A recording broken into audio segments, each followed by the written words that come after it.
Hello friends, welcome to Keep Walking, Keep Smiling. Today I'm going to talk about company that is basically Thermax Limited. It's a Group A company and it's listed in Bombay Stock Exchange in top 200 companies. The industry type is heavy electrical equipment. Okay, the company is basically based in Pune. They deal in say, cooling, heating, water and waste management and chemical specialty. They also design, build, commission for boilers for steam and power generation, turnkey power plant, wastewater and air pollution management system. The company has presence in 29 international cities and they have near about say 14 manufacturing facilities, out of which 10 are in India and 4 are in, say, international market. They have a presence in 88 countries. They have 7 wholly domestically subsidies, wholly owned subsidies, and 21 in international market. The company supplies to customer. I mean, their customer base is basically to our industries that deal in tire, dairy, automobile, cement construction, chemical, distillery, paper, pulp, food processing, petrochemicals, metal, sugar, pharmaceutical, plywood, power generation, textile, soft beverages, and etc. Basically, they all require the heavy machineries and planting of the say bottling and everything. So the company basically provides equipments to these sectors, along with the providing of say equipments to various segments.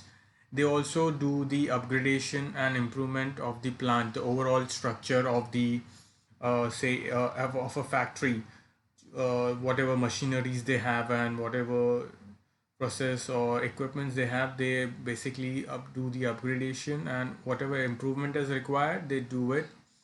Plant management services are also included, spare parts management, plant audit and evaluation, and various tests that are required for in order to basically maintain the what we say after the service has been sold or the product has been sold to a particular company, say XYZ. So they maintain the all the after the selling of the product, they do the other services, which is also a good which is a very good part of their source of income. Market capital of this company is 8,940.89 crores. EPS is 17.83, which is good compared to peer group. It pays company has a history of paying regular dividend, so it's a good sign that company has enough, it generates enough cash to benefit its shareholders. Its price to earning ratio is 41.78, which is comparatively high compared to its peer group. Company is overvalued, we can say it, or like they can have a good future. That is what investor thinks. Company has a very low borrowing, low debt, which is a good sign. They and the zero share pledge, which is again a very good and one of my favorite criteria to look into a company before buying. Their beta score is 0.52, which is quite good. It's like it's not neither too risky nor too it's not that too risky to invest in. The book value is an increasing trend. The book value basically is nothing but the overall asset minus the liabilities the company has.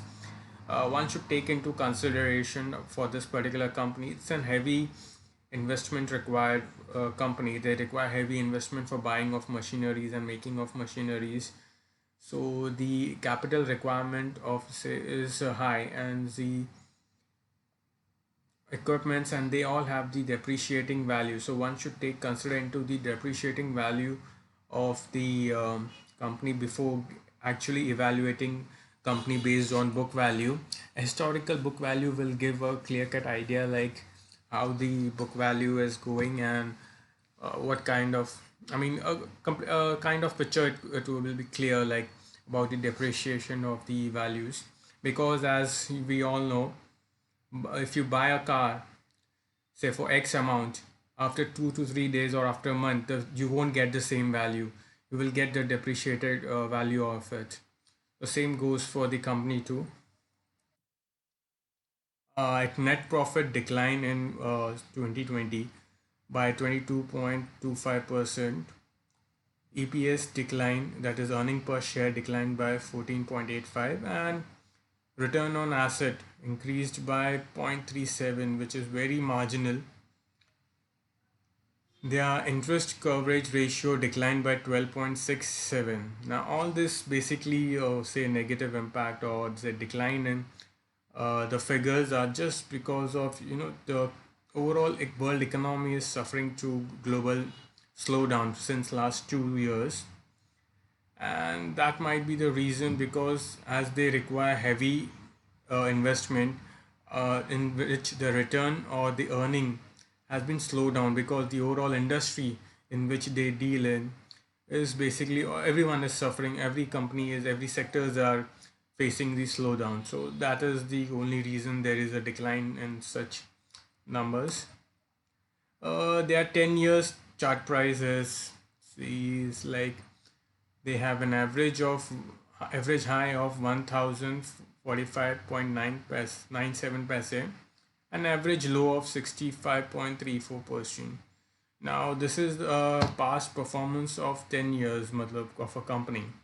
And now the future one should go for a look into the past performance of a company, but you can never guarantee for anyone, like whatever, in future anything can happen. There can be a governance issue, there can be tough competition, there can be many factors that can hamper a company's earning. It can be this company or any XYZ company.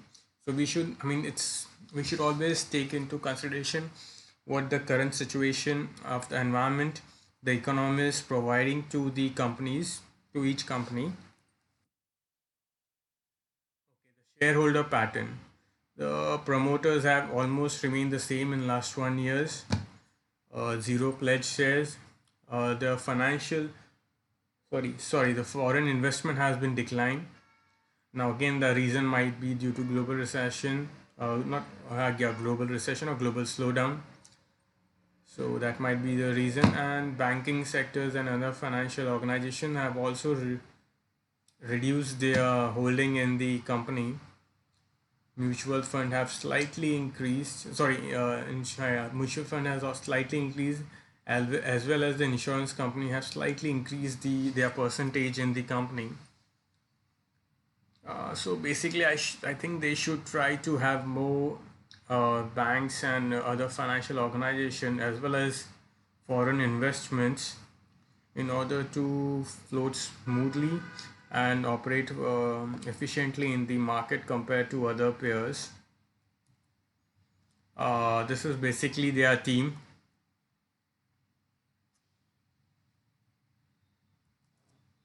Okay, my personal opinion for this company is like uh, the share price in last 1 week, 2 weeks, they are on rising trend.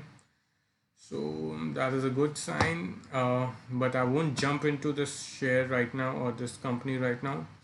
I will wait for some more time and see what happens like after COVID effect has been phased out, and one can still go for it buying near about 680 or 690 for long term. But basically one should wait for post COVID effect, because that will hamper the entire industry, not just one industry but the entire industry and overall earnings of every company at individual level. As the not not even the company, even the individual will be suffering for their earnings, so their spending will be affected in the correlation with their earning. So one can wait and buy later on when the sufficient or like the reasonable price come, and based on one own risk one should get into the company. Overall, the picture of the company is good, but still, I will recommend that one should always consider his or her risk taking capacity before entering any particular stock, not just one stock, but any particular stock.